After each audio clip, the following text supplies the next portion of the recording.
natural. Therefore, I'll just go through Nitapitia of what we learned. yale tuliyojifunza.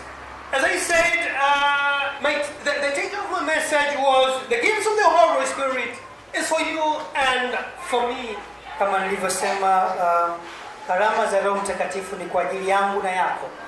And I said, we learned also that the gifts of the Holy Spirit are not only 9.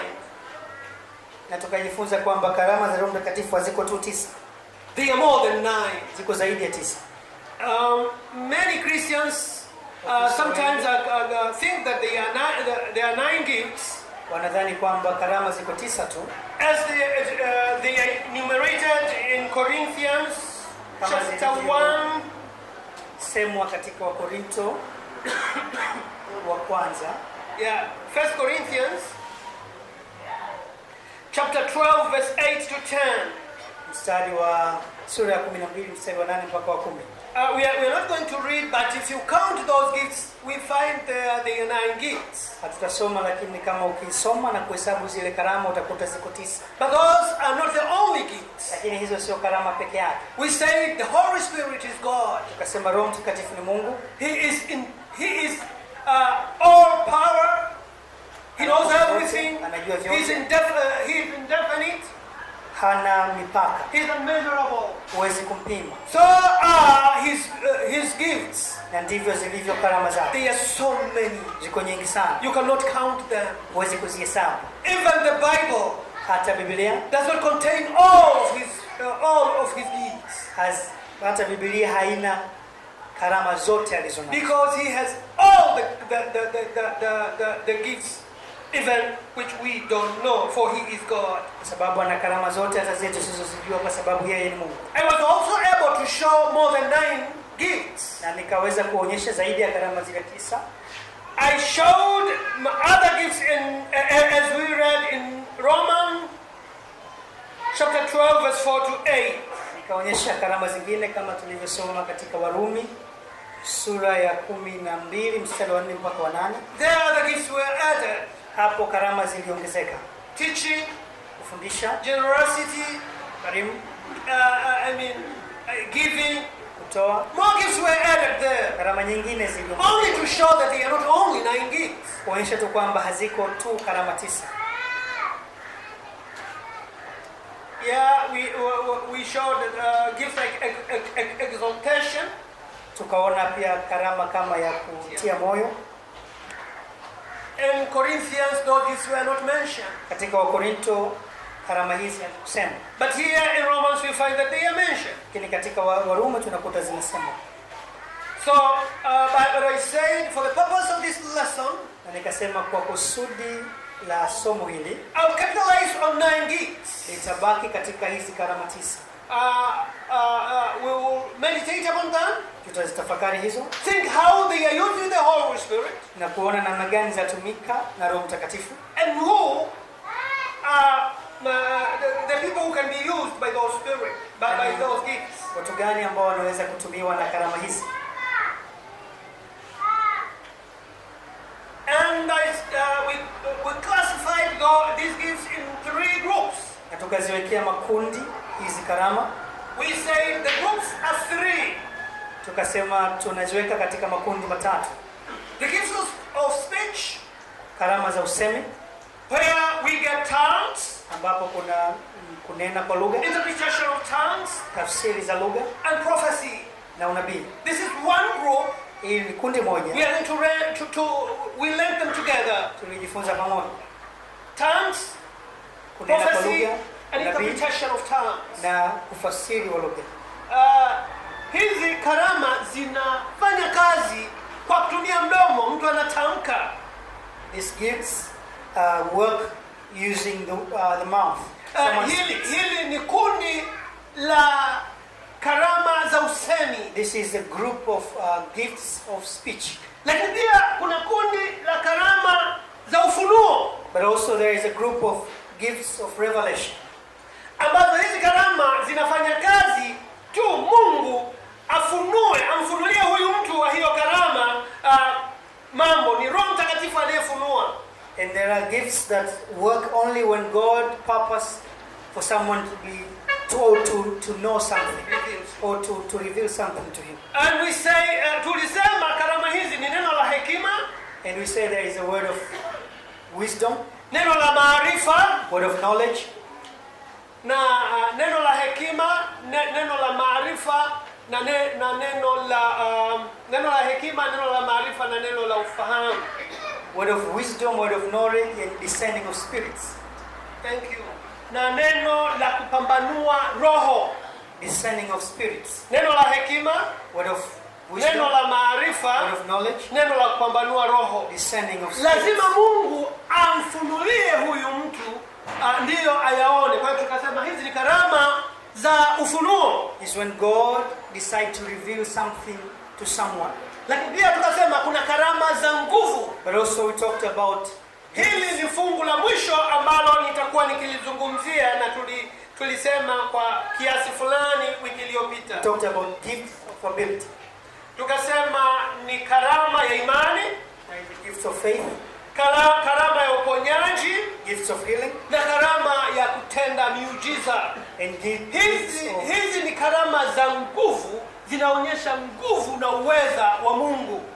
these are gifts that shows God's ability.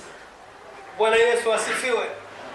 Kwa hiyo hizi tulizipitia, We went through this na tukaongelea ni nani anayeweza kutumika na karama hizi. and we talked about who can be used by this gift. Tulisema yeyote yule We said, is anyone ambaye ameokolewa Who na is amezaliwa mara ya pili.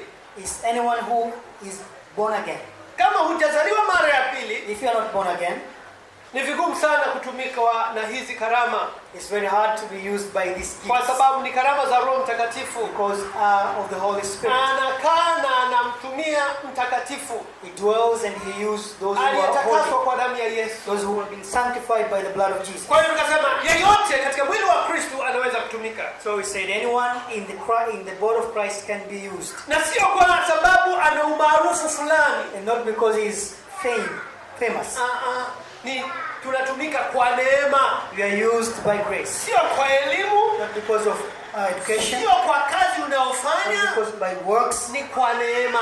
It's by grace. Na Roho Mtakatifu anapotumika, And when Holy Spirit uses you, ni rahisi kutambua kwamba huyu ni Roho Mtakatifu. it's easy to discern that this is the Holy Spirit. Na mara nyingine ni vigumu, Sometimes it's hard kwa sababu yako maigizo mengi ambayo adui huigiza karama za Roho Mtakatifu. because there are many imitations that the enemy imitates the gifts of the Holy Spirit. Na mara nyingi katika hili And many times in this, kanisa mara nyingine limeyumba, na mara nyingine makanisa yamepasuka. the church has wobbles. Has wobbled, and sometimes the church splits. Na kwa jinsi hii And for this, ni vizuri sana kujua karama za Roho Mtakatifu, this is what we learn. kwamba Roho Mtakatifu anamuinua Kristo. We talked about the Holy Spirit will uplift Jesus, Hamuinui mwanadamu. not a human being. Tulitoa mfano We gave an kwamba example. Roho Mtakatifu hawezi kusema huyu mchungaji Mwakasege ni mchungaji wa maana sana, msikilizeni yeye, ametoka mbinguni, ni yeye peke yake. Holy Spirit won't say, this pastor Mwakasege is very special, he comes from heaven, listen to him alone. He's very famous. Na maarufu sana. He's the only person who can be used Yeye ni peke yake anaweza in kutumika this church. katika kanisa. Also says the Lord. Asema Bwana. Tulisema ukikuta kitu kama hicho hakitoki kwa Roho Mtakatifu. We said when you find something like this, it doesn't come from the Roho Mtakatifu anamuinua Kristo. Holy Spirit to edify Jesus. Kwa hiyo kuna maigizo mengi ambayo Ibilisi ameingiza kwenye kanisa na ameleta vurugu kanisani. There are many imitations from the enemy that cause troubles in the church. Ndio maana tunafundisha. And that's why we learn. Mwingine ataniuliza, Someone can ask, mchungaji, mtu ametabiri kabarabashanda rasmi nini akamaliza. Pastor, somebody might be prophesying. Alafu akasema kama ulivyosema wewe ni mtu wa ajabu, wewe Mungu anakutumia sana, wewe hakuna mwingine kama wewe, nifanyeje?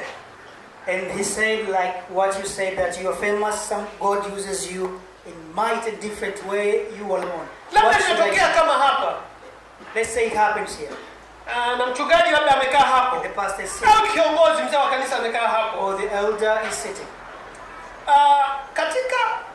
Katika kujifunza kutumika katika karama hizi, As we learn how to be used in these gifts, kuna makosa yanatokea.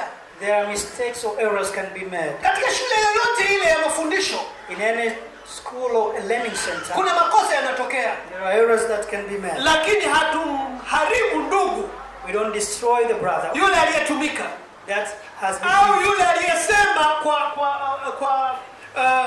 kwa uvuvio wa roho nyingine. or the person who was spoke by another spirit. Tutarekebisha huo msemo aliosema, We rectify what he said lakini kwa unyenyekevu sana, bila kumharibu yule ndugu. without destroying him, Lakini pia tutamfundisha but also we'll teach him, ili watu wasiogope kutumika katika Roho Mtakatifu, so people won't be afraid to be used by the Spirit, kwa sababu tunajifunza. because you are learning. Lakini pia hatutaruhusu, But we won't allow. maana mara nyingine mtu anakuwa jeuri na kiburi, Sometimes a person can be rebellious. kwamba anasema hii ndivyo ilivyo, nyinyi mnamkataa Mungu na kadhalika. He can say this is how it is and you are denying God. Kama hana unyenyekevu, If he is not humble, inaendelea kuonyesha kwamba hakutumika na Roho Mtakatifu. and we continue to see that he was not used by the Spirit. Maana karama hizi za unabii zinatolewa kwa kulijenga na kuliinua kanisa, Because these gifts of the prophecy are given to people so they can edify sio the church, kulitawanya kanisa. not to separate the church. Halafu nikwambie, And let me tell you, wewe unaweza kutumika katika karama hizi. you can be used in this. Usiogope. Do not be afraid. Ukijisikia Bwana anasema sema kitu, When you feel God wants to speak, speak. sio lazima uneni alafu tafasiri. It's not important for you to speak in tongues and then to Sema. speak. Speak. Tutakuwepo, We'll be here. tutarekebisha, We will rectify na tutakutia moyo, and we will encourage, kwa sababu tunajifunza because you are learning. na wakati huo tunatumika. And at the same time we are being used. Kwa hiyo ukakuta kitu kama hicho, usije ukaharibu kabisa huyu ndugu ambaye amekosea au anajifunza, akaona ni kitu kigumu sana, ni kitu kisichowezekana labda kutumika katika neno la unabii. So when an error has been made, rectify the situation without destroying the brother. Hallelujah. Amen. Sasa tuliongea mengi kuhusu hizi nimeshasema kuhusu makundi haya ya karama. First group, the gifts of speech. Naomba tuangalie, let us look in 1 Corinthians chapter 12 verse 10. So usome katika Wakorintho wa kwanza sura ya 12 mstari wa 10. To another the working of miracles, to another prophecy, to another the ability to distinguish between spirits, to another various kinds of tongues, to another the interpretation of tongues. Na mwingine matendo ya miujiza, na mwingine unabii, na mwingine kupambanua roho, na mwingine aina za lugha, na mwingine tafsiri za lugha. But now we will be talking about prophecy and the interpretation of tongues. Lakini sasa tutakuwa tunaongea kwa habari ya unabii na tafsiri za lugha. Corinthians chapter 14 verse 4. Wakorintho wa kwanza sura ya 14 mstari wa 4. The one who speaks in tongues builds up himself, but the one who prophesies builds up the church. Yeye anenaye kwa lugha hujijenga nafsi yake, bali hautubuye hujenga kanisa. Now, a person can speak in tongues. Mtu anaweza kunena kwa lugha. As you speak in tongues, Unaponena kwa lugha, you are building yourself. unajijenga mwenyewe. You are building one person. Unajenga mtu mmoja. But if tongues are interpreted, Lakini kama hii kunena kwa lugha then the kufasiri, whole church is strengthened and built up. kanisa zima linainuliwa na kujenga. So the person who can speak in tongues and interpret, Kwa yule anayeweza kusema kwa lugha na kufasiri, the Bible says he does something bigger than the one who builds only one man. Biblia inasema anafanya kazi kubwa kuliko yule anayejenga mtu mmoja. And therefore we are encouraged Kwa tunatoa moyo to speak in tongues and interpret. kunena kwa lugha na kufasiri. Also tongues are used in prayer. Pia unenaji wa lugha huo unatumika kwenye maombi. Romans 8 verse 26. Warumi sura ya 8 mstari wa 26. The Bible says, Biblia inasema, likewise the Spirit helps us in our weakness, for we do not know what to pray for as we ought, but the Spirit himself intercedes for us with groanings too deep for words. Kadhalika Roho naye hutusaidia udhaifu wetu, kwa maana hatujui kuomba jinsi tupasavyo, lakini Roho mwenyewe hutuombea kwa kuugua usikoweza kutamkwa.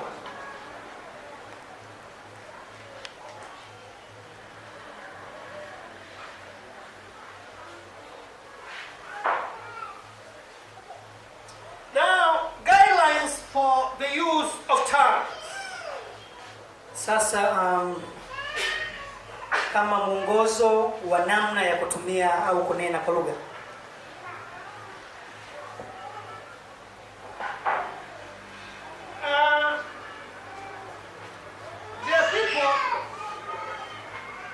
There are people who criticize when the whole congregation is speaking in tongues.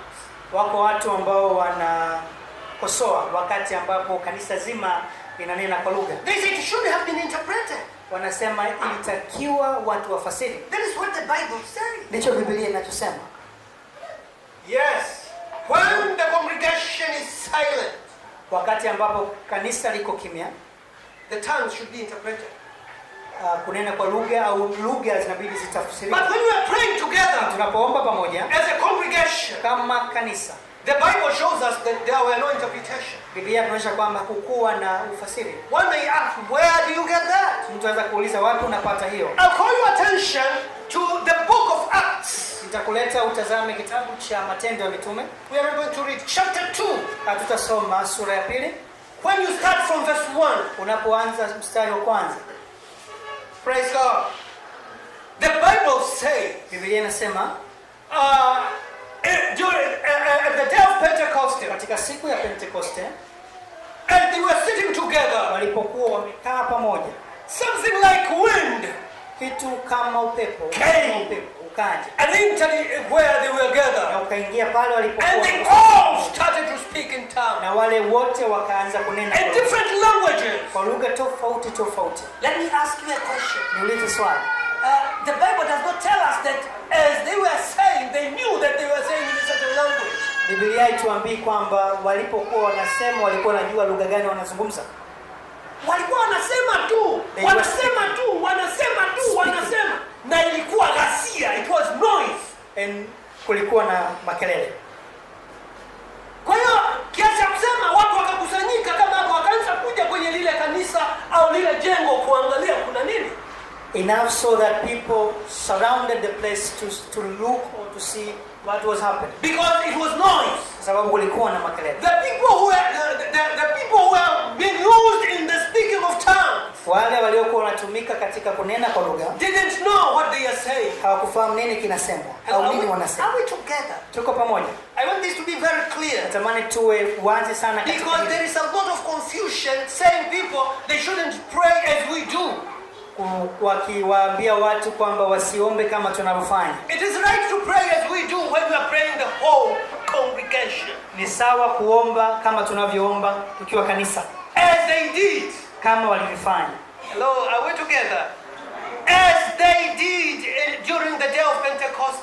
Kama walivyofanya siku ya Pentecost. But it was the Spirit of God. Lakini ilikuwa Roho ya Mungu which gave this man ambaye alimpatia mtu huyu to speak in Nyakyusa language. Azungumze kwa Kinyakyusa. Because there were Nyakyusas hearing. Kwa sababu kulikuwa na Wanyakyusa. He himself did not know. Yeye mwenyewe hakusikia that he was speaking in Nyakyusa language. Kwamba anaongea Kinyakyusa. He thought he was just giving words. Alikuwa anadhani tu kwamba anasema maneno.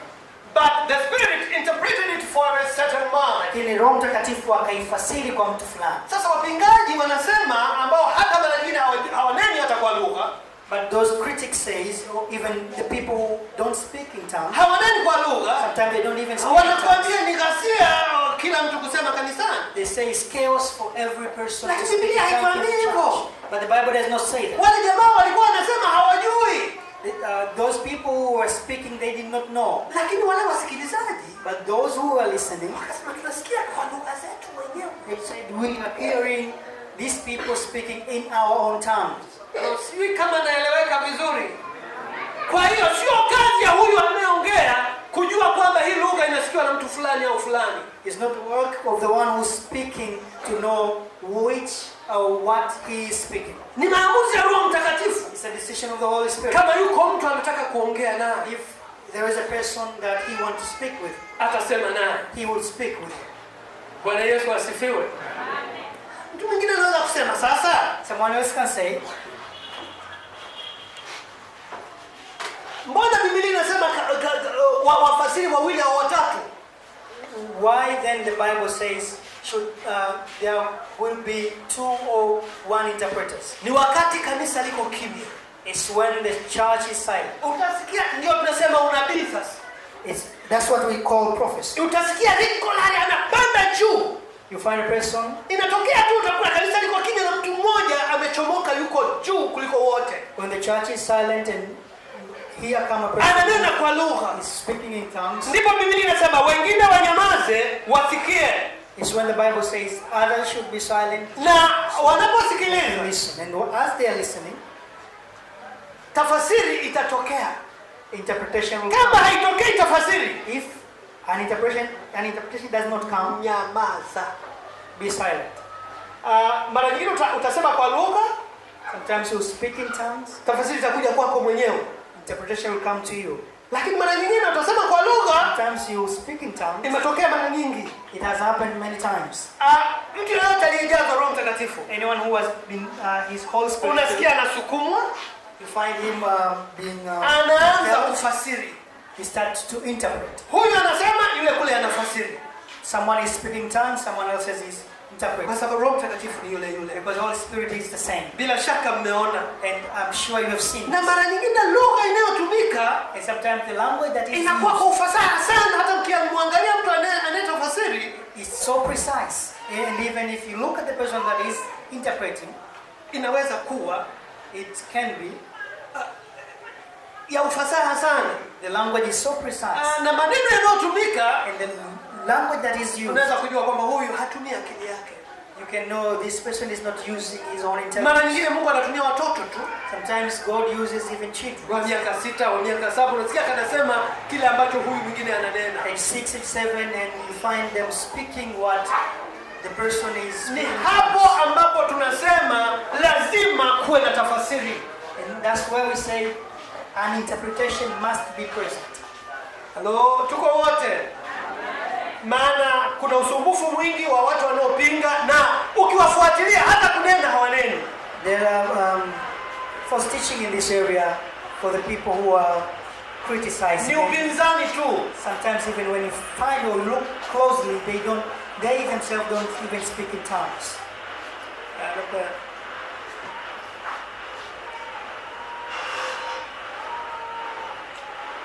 Na tukiangalia katika kitabu cha Wakorintho,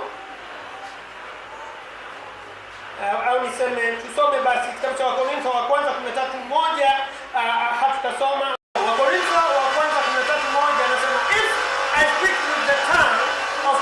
with the tongues of men and of angels, but have not love, and become sounding brass or a clanging cymbal. Ninaposema kwa lugha za wanadamu na za malaika, kama sina upendo, nimekuwa shaba iliayo na upato uvumao. And therefore, no matter what kind of gift you have been given, this man here has got a gift, but he's using that gift without love. Nitakuonyesha mtu huyu hapa ana karama, lakini anaitumia pasipo upendo.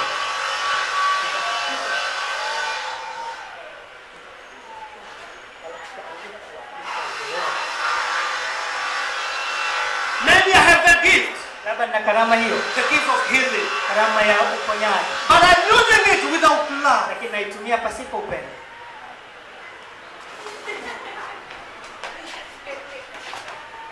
So I'm leaving the man of God there, Na mwache mtu wa Mungu hapo struggling, akisumbuka, and I move around natembea because I'm a big man. kwa sababu mimi ni mtu mkubwa. You have used your gift without love? Umetumia karama yako pasipo upendo. How do I use it with love? Haitumiaje kwa upendo?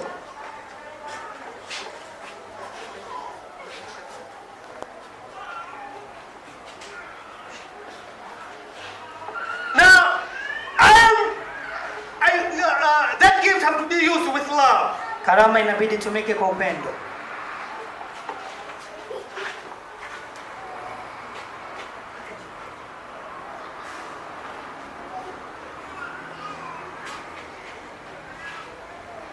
I take care of the person. Ninamjali mtu huyo. I don't just pray for him and rush there and there. Simwombei na kukimbia huku na huku. Leave him fall down without any attention. Nikimwacha akianguka pasipo kujaliwa kokote. I should know that I'm only being used as a vessel. God has only honored you to be used with that gift. Mungu amekuheshimu mtu ili utumike na karama hii. Don't boast. Usijisifu. Humble yourself. Jinyenyekeze in the hands of God. katika mikono ya And Mungu. God will use you even more. Na Mungu atakutumia zaidi. What you are seeing in the church, Tunachoona katika kanisa, most of the time, the gifts are not properly used. mara nyingi karama hizi hazitumiki sawa sawa. Are not used with love. Hazitumiki kwa upendo. They are misused. Zinatumika vibaya. So let us be humble Tuwe wanyenyekevu and use the gifts of God na tuzitumie karama za Roho Mtakatifu humbly, kwa unyenyekevu. knowing that we don't deserve, Tukijua kwamba hatustahili, but the Holy Spirit is using us by the grace of God. Roho Mtakatifu anatutumia sisi And because Jesus Christ paid at Calvary with his own blood, na kwa sababu Yesu alilipa Kalvari kwa damu yake, so that we can be sanctified. ili tuweze kutakaswa. Not because we are very special. Lakini si kwa sababu sisi ni wapekee sana. Hallelujah. Hallelujah. We are not very special. We are people of God, Sisi ni watu wa Mungu, sanctified with the blood of Jesus, tumetakaswa na damu ya Yesu. and we are being used by God Na tunatumiwa na Mungu in different ways. katika namna tofauti.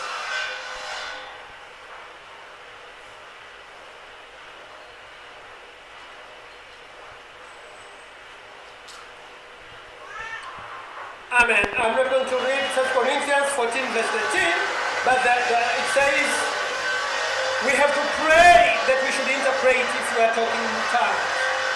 Sitasoma, lakini Wakorintho wa kwanza sura ya 14 mstari wa 13 inasema tuombe ili tuweze kufasiri. And I'm reading now 1 Corinthians 14:28. Sana soma Wakorintho wa kwanza sura ya 14 mstari wa 28. But if there be no interpreter, let him keep silent in the church, and let him speak to himself and to God. Lakini asipokuwapo mwenye kufasiri na anyamaze katika kanisa, aseme na nafsi yake tena na Mungu. Praise God. I think I have already explained that that's when the church is silent. Hello, I want to get it. Nimeshaeleza kwamba hapo ndipo kanisa linakaa kimya. Maybe you will say, Pastor, you have given only one scripture. Labda unaweza ukasema mchungaji, umetoa andiko moja tu. Maybe I should also add another. Labda niongeze lingine. I haven't written it there, Niliandika hapa. but I know you are Bible students. Nafahamu ninyi ni wanafunzi wa Biblia. You remember this verse. Nakumbuka mstari huu. As Peter was delivering a speech Wakati Petro alipokuwa anatoa hotuba in the house of Cornelius, katika nyumba ya Cornelius, then the Jews wale Wayahudi heard the Gentiles speaking in tongues, wakawaona wale wa mataifa wakinena kwa lugha, and then they say, na wakasema, how can we deny them not being baptized? tunawezaje kukataa wasibatizwe? And the explanation is not like this. Na maelezo sio kama haya. That one of them was speaking in tongue and another was interpreting. So let us baptize them. They heard them, all the congregation which were gathered there, speaking in tongues. Maelezo yalikuwa kwamba kuna mmoja alikuwa na unena kwa lugha na wengine alikuwa, Biblia inasema wote walikuwa wakinena kwa lugha. And therefore they made a decision to baptize them. na wakafanya maamuzi kuwabatiza, Because they were speaking in tongues as they spoke in tongues themselves. kwa sababu walikuwa wakinena kwa lugha kama wale walivyonena kwa lugha. So I was only adding more reason why you shouldn't worry to speak in tongues if the whole congregation is praising and worshiping God. Nilikuwa naongeza sababu nyingine kwamba kwa nini usiwe na wasiwasi wa kunena kwa lugha wakati kanisa zima linamtukuza na kumsifu Mungu kwa kunena kwa lugha. And some churches, Na makanisa mengine they don't allow people to speak in tongues hawaruhusu watu kunena kwa lugha unless it is interpreted. mpaka kuwe na fasiri. But that's not how the Bible teaches and what we see in the Bible. Lakini sivyo Biblia inavyofundisha na tunachokiona kwenye Biblia. We see in the Bible, they had them, all of them speaking in tongues. Tunaona kwamba kwa Biblia waliona wote wakinena kwa lugha. I repeat again, it's only when the church is silent Ni pale tu ambapo kanisa liko kimya and one voice is raised na sauti moja inainuka and a person is speaking in tongues na mtu ananena kwa lugha and the church is listening. na kanisa That linasikiliza. is when, if no interpretation is given, then you better remain silent. Hapo sasa ni kama fasiri itatolewa, ni vizuri ukae kimya. And when I say if no interpretation is given, Na kama tafsiri yote itatolewa, you better remain silent. ni vyema kunyamaza kimya. And you won't be blamed for maybe speaking in tongues for a minute or two. Then you make a decision that you should be silent because there are no interpretation. Na hautalaumiwa kwa kunena kwa lugha labda kwa dakika moja au mbili kwa sababu hakukutokea fasiri yoyote. Sometimes as you speak in tongues, Wakati mwingine unaponena kwa lugha, a person will be given to interpret. mtu ataweza kupewa fasiri. And sometimes he may be afraid Wakati mwingine anaweza akaogopa and not obeying the Spirit to interpret at that very time. kumtii Roho Mtakatifu kufasiri wakati huo huo. And when you are speaking in tongues, Unaponena kwa lugha, the whole church is silent kanisa zima linakuwa kimya and you are giving the prophecy. na unatoa nabii. And somebody raises Na mwingine akainuka and starts to speak in tongues and give akaanza prophecy. kunena kwa lugha na kutoa unabii. The first one must remain silent Yule aliyeanza inabidi nyamaze, and listen to the other one. amsikilize yule anayeendelea. This does not happen many times, Mara nyingi hii haitokei, but if it does, lakini kama ikitokea you have to remain silent. inabidi ubaki kimya And don't say, na usiseme you have interfered, I haven't finished the prophecy. umeingilia na sijamaliza unabii. The Spirit of God is not a spirit of confusion. Roho Mtakatifu au Roho wa Mungu sio roho wa machafuko. He won't bring confusion in the church. Hataleta machafuko katika kanisa. He is an orderly personality. Yeye ni nafsi yenye utaratibu. Hallelujah.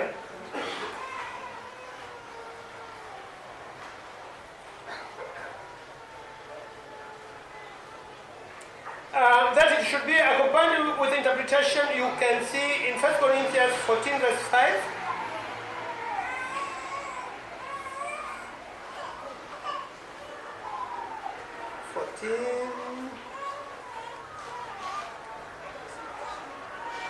It's okay. 14 verse 5. And also 14 verse 5, 14 verse 13. Can you read?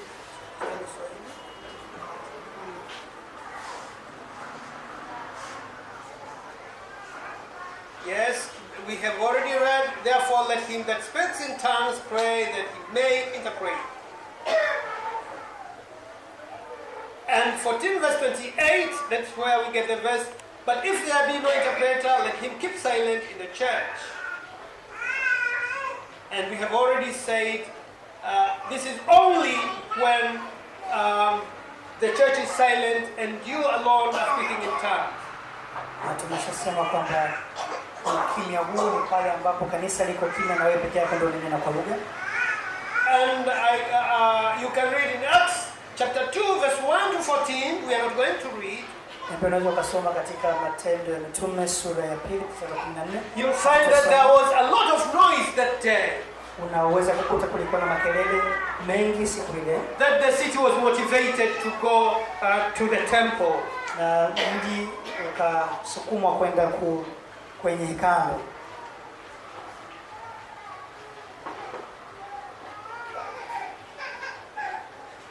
And let me repeat again, I have written here, the Spirit usually will not cause confusion, for he is not God of confusion, he is a God of order. Nimeandika hapa, narudia tena, Roho Mtakatifu hata leta machafuko, yeye ni roho wa utaratibu. Speak with a normal voice. Sema kwa sauti ya kawaida. Don't bellow like a cow. Just speak with a normal voice. Usifanye hivi. Usipige makelele kama ng'ombe au kama swala au kama unaponena na unapotafasiri kama sauti ya kawaida itakayoweza kusikika kwa watu. When you're speaking in tongues or you're giving prophecy, use a normal voice that can be heard by people. Wala usifanye vurugu. Don't cause confusion. Kwa sababu kama tulivyosema, Roho Mtakatifu si wa vurugu. As we have said, the Holy Spirit is not the spirit of chaos. Na Wakorintho 14:3 inasema, I read in English, on the other hand, the one who prophesies speak to people for their building, encouragement and consolation. Wakorintho wa kwanza sura ya 14:3 Biblia inasema, bali yeye ahutubuye asema na watu maneno ya kuwajenga na kuwafariji na kuwatia moyo. Now let me talk a little bit about other gifts.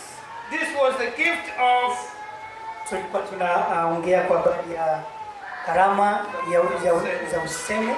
Sasa tunakwenda kwenye karama za hekima au za ufunuo. Karama za ufunuo.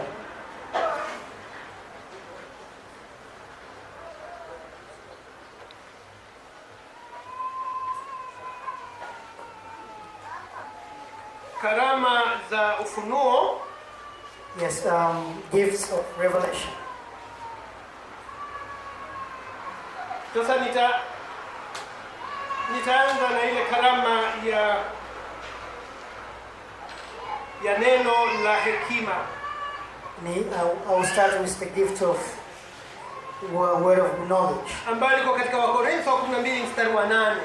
That is in Corinthians, 1 Corinthians chapter 12 verse 8. Wakorintho wa kwanza sura 12:8. For to one, labda niulize jamani, tunaelewana? Inaeleweka? Hello? Maana watu wengine tumezoea kuruka juu nini sasa nafundisha kwa nenda taratibu. Bwana Yesu asifiwe. Nani hanielewi mpaka hapo, maana nataka kuhama sasa niingie karama nyingine. I want to move to another gift. Ni nani niingie kwenye kundi lingine la karama? I want to move to another group of gifts. Hallelujah. Ni shauku yangu kwamba baada ya kujifunza mambo haya hutaogopa tena kutoa unabii. Ukisema itakuwaje unaogopa? Toa tu. Tutakuwepo kukusahihisha, kukufundisha, kukutia moyo. It's my desire that after we have learned this, you will be courageous to be used by the Holy Spirit through these gifts. So if you made an error, we'll be there to help you. Na kama hujajazwa na Roho Mtakatifu, and if you're not Holy Spirit filled, tutakutia moyo kujazwa na Roho Mtakatifu. We will encourage you so you can na kujiona kwamba unastahili kujazwa na Roho Mtakatifu. So you can see yourself you are worthy to be filled. Kuna wengine hawajajazwa kwa sababu wana shaka. There are some who are not filled because they have doubts. Anasema hiki sikielewi sana. They say I don't understand this thing. Naomba ukielewe sasa. I beseech you. Ili Bwana apate kukutumia. So God can use you. Katika siku hizi za mwisho. In these end days. Ukajazwa na Roho Mtakatifu. So you will be Holy Spirit. Unastahili kujazwa na Roho Mtakatifu. Deserve to be filled by kama umeokoka. If you are kama unampenda Yesu. Kama umetubu dhambi zako. Hiyo tu. Ni hiyo tu inakuwezesha ujazwe na Roho Mtakatifu. Is that you will be filled with. Usitie wasiwasi, usitie shaka. Do not fear. Hallelujah. Utajiachilia mbele ya Mungu. Release yourself before God. Mwambie Roho Mtakatifu nijaze. And say Holy Spirit fill. Nasikia wengine wakinena. I hear others speaking. Bwana nijaze. Holy Spirit. Nasikia wengine wakitoa unabii. I hear others. Bwana nitumie. Holy Spirit. Nasikia wengine Bwana I wanaona maono. sing. Jehova nisaidie. Jehovah Oh, help. hallelujah. Tutakapomalizia tutakuwa na maombi kwa ajili ya kitu hicho. As we are finishing, we have prayers for this thing. Na nimemwamini Mungu. And I believe God. Anza kumtafuta kwamba Bwana, Start to seek Him. Say, nilikuwa God, sineni, that I did not have, nipe kunena. I was not speaking in Lakini tongues. kunena kuna faida gani? Give me to speak in tongues. Tumejifunza kwamba kunena na kusema kwa lugha What benefit do we have? kuna tusaidia katika maombi. Speaking of tongues helps us through prayer. Ukisoma katika kitabu cha Warumi 8:26, When you read in the book of Romans chapter 8, inasema hatujui kuomba kama itupasavyo, the Bible says we lakini Roho mwenyewe hutuombea kwa kuugua kusikoweza kutamkwa. but the Holy Spirit helps us to pray in the way that pleases God. Na yeye aitwaye mioyo And the one who knows huomba sawa sawa, huomba kama Mungu apendavyo. prays in a way that pleases God. Bwana Yesu asifiwe. Kwa hiyo ujazwe na Roho Mtakatifu. So be Holy Na Spirit. kama Roho Mtakatifu uliacha kunena If the Holy Spirit kwa sababu ilimhuzunisha, but you made him serve wiki hii jitakase. in this throughout this Tutakapokuja week, wiki kesho, sanctify yourself.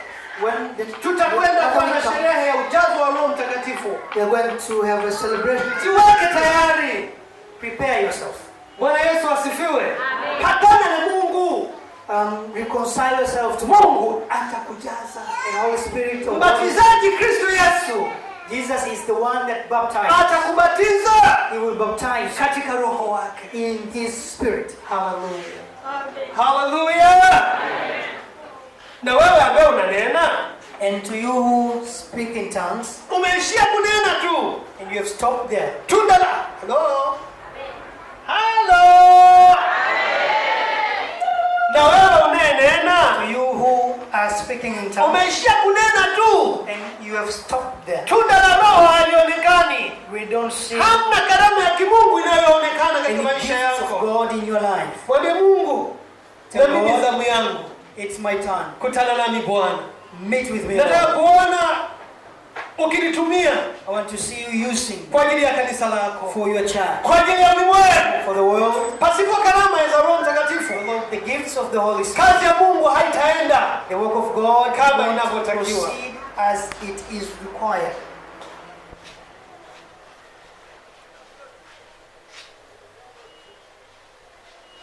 Sasa neno la hekima. Yes, the word of wisdom. Karama hii ni ya muhimu sana. This is a very important gift. Karama nyingi sana zinatumika pamoja na karama hii. Many gifts are used alongside this gift.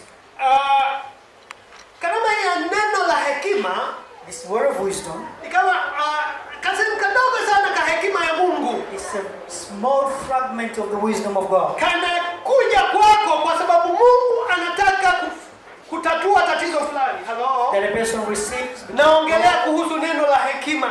want to intervene in a certain problem. Mungu anataka kitu fulani kitengenezwe. God wants a certain area or a certain problem to be resolved. Ni kesi inasumbua. Maybe it's a case and there's a problem.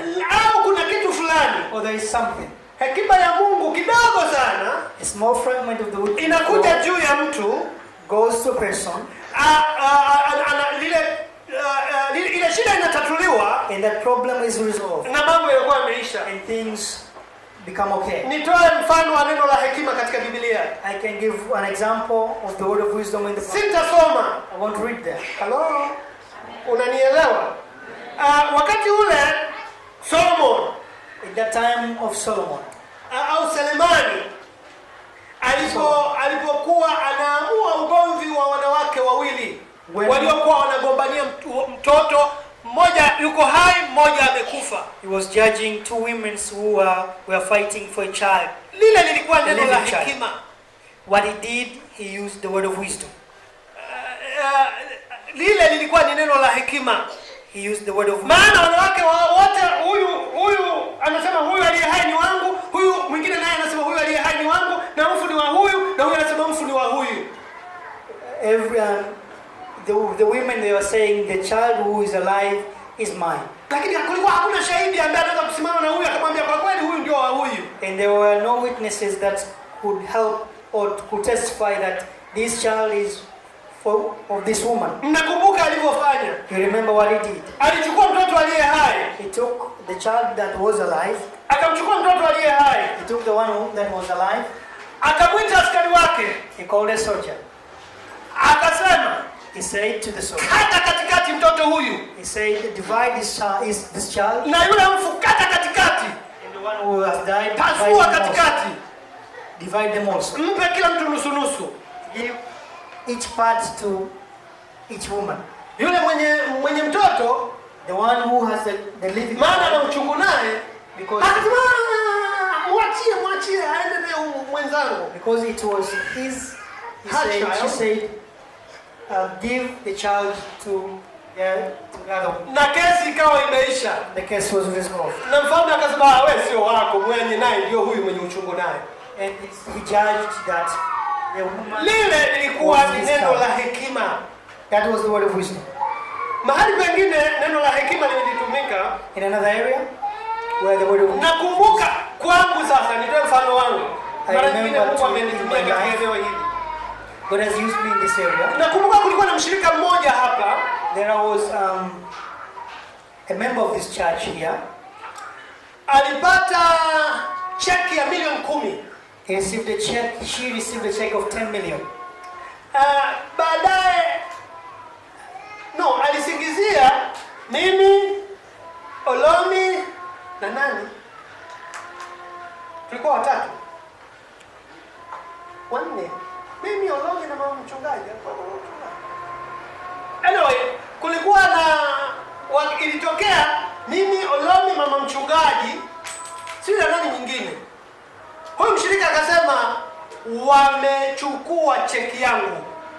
And this member, milioni 10. And this member said they have took my check of 10 million. Sasa hivi mshirika hayupo tena duniani. She is no longer alive. Lakini akasema tumechukua cheki yake. But she said we took her check. Tukaitwa mahakamani. And we were called. Tulikuwa cheki hatulichukua wala na yeye alijua kwamba hatujachukua. And we were called and she knew that we did not took the check. Hasa tukwenda mbele tumeitwa mahakamani. As we were there, akaanza Olomi kwamba wewe umechukua ile cheki. They asked akasema hata kuiona sikuiona. They asked Olomi, you have took that check. He said, even seeing the check, I have not seen it. Akaitwa mke wangu akaambiwa wewe cheki iko wapi? Akasema kwa kweli cheki niliiona. My wife was called. She said, I saw the check. Lakini iliposainiwa, but after it was signed, kwamba ameipata mkononi. Huyu mtu alikuwa hajui kusoma vizuri, kwa hiyo mke wangu alikuwa anamsindikiza kila stage ili apate cheki. Ilikuwa cheki inachukuliwa jeshini, inachukuliwa mahakamani, na huyu mume wake alikufa, alikuwa mwanajeshi. My wife was the one helping her to process this check because she did not know how to read well. Kwa hiyo akaulizwa yeye, waliniacha nini mwisho? Akaulizwa yeye. She was asked. Akasema kwa kweli cheki niliiona, lakini kwanza niliichukua au nimeichukulia hela? Hapana, sijachukua hizo hela. He said I saw the check but to say that. Lakini wakaniangalia mimi, maana mimi sina hata neno, nasema sijui nitasema nini, maana yote ambayo ningesema wenzangu wamesema ni hilo sikuchukua au sikuiona.